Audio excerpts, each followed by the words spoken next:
disclaimer lang po I'm sharing this not to brag, but to inspire other people also. Na-inspire lang din ako dun sa mga nagva-vlog na nakabili na ng brand new car.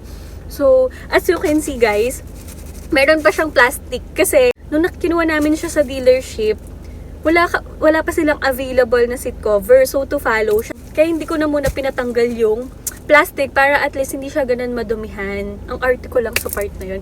Actually, matagal ko na talagang gustong bumili ng kotse. A year ago pa siya, nung prefer ko na talagang kumuha ng kotse. Buti na lang hindi ako nagmadali. Kasi kung nagmadali ako, yung makukuha kong variant is yung mas lower na variant. Yung variant guys, yun yung model nung sasakyan. Buti na lang naghintay ako, yung obedience and patience sa paghihintay. Yun nga yung sabi ni Tony Gonzaga dun sa vlog niya na why it pays to wait.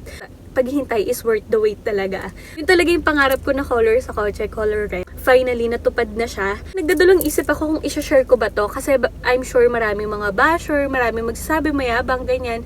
Pero nung ako naman yung tumingin dun sa mga taong nakabili ng brand new car, hindi naman ako nayabangan sa kanila, but na-inspire ako sa kanila na sana someday ako rin makabili ako ng brand new na car. And hindi ko naman sila kailangan i-bash na ganon. So ayun, finally nakuha ko na siya. Guys, kung medyo sensitive kayo sa mga gantong bagay kapag pinapakita yung mga na-achieve ng isang tao, please wag nyo na lang siyang panoorin. You're free to click sit button para happy na lang tayo. Marami pa naman akong ibang video dyan na pwede nyo panoorin. I will always remember the day you kissed my lips, light as a feather. Deliver sa kanila yun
Let's start with my key and my super cute na mga keychains. Ang ganda, diba?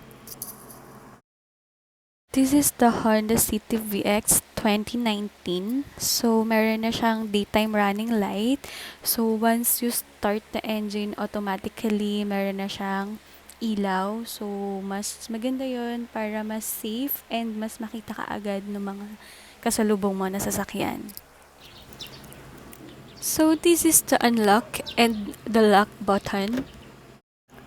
For the back compartment naman, just long press this one and it will automatically goes up. So, sobrang less hassle to, lalo na kung may bit-bit ka. And baluwang naman yung compartment niya. Pasok naman tayo sa loob. So, pindutin niya lang to and automatically maglalak siya basta malapit yung key. And pag nilagay mo yung kamay mo sa door, automatic din siya mag-open.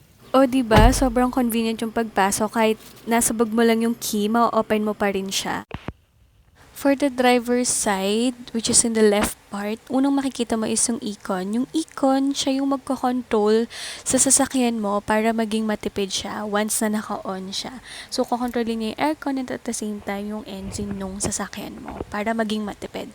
For this one naman, automatic na pwede mong kontrolin yung side mirrors mo. Sa manibela naman tayo. So, dito, pwede mo nang kontrolin yung media mo, pwedeng sa volume, or pwede mo na siyang ilipat.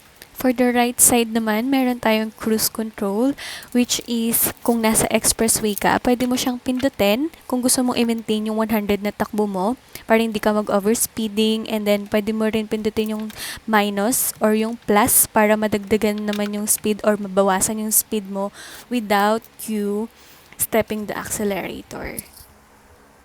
And one of the features that I love with Honda City VX is the push stop engine, which is very convenient for me. Tapakan mo lang yung brake and then push the engine start button, and then yan, naka-open na siya. And here is the dashboard. Pwede mo rin kontrolin yung media niya dito sa touchscreen. So meron siyang radio, iPad, Bluetooth, USB, and SD card. So ayan yung mga pwede mong pagpilian kung anong gusto mong media, and ready to navigate na rin siya. Meron na siyang GPS. So, kung gusto mong pumunta sa Honda dealer or ayan, kung sa restaurant, gas station, shopping, and kung saan mo man gusto, pwede mo rin siyang i-search dyan. Lalagay mo lang yung address. For the aircon naman, i-on mo lang siya dyan, and yun yung cold. And then sa taas naman yung hot. Dito naman, dyan mo rin siya i-off, and dyan mo rin siya i-on. So, dun yung blower. Ayan, malakas yung aircon niya, guys. Ayan, sobrang lamig. So, meron na rin siyang paddle shifter. So, yung paddle shifter, pwede ka nang mag-manual mode. Kahit yan na lang yung galawin mo. Kahit hindi na yung gear stick yung ilipat mo ng gear. So, pwede na siya. So, meron siyang park, reverse, neutral, drive, and sport. Para pwede ka na rin mag-manual mode pag medyo nahihirapan yung hatak or gusto mong mas mahatak or mas mabilis. Pwede mo na siyang galawin gamit yung paddle shifter. For the reverse, guys, tapakan mo yung brake and lipat mo yung gear sa reverse. And ayan, meron na siyang backing camera. Pipindutin mo lang yung source sa manibela para makita mo yung different side ng camera. Ayan. So, meron siya yung wide and yung mas wide. And then yung sa ilalim para hindi mo siya mabangga. Just push the start, engine stop. And there you go. So, ayun guys. Nakita nyo na yung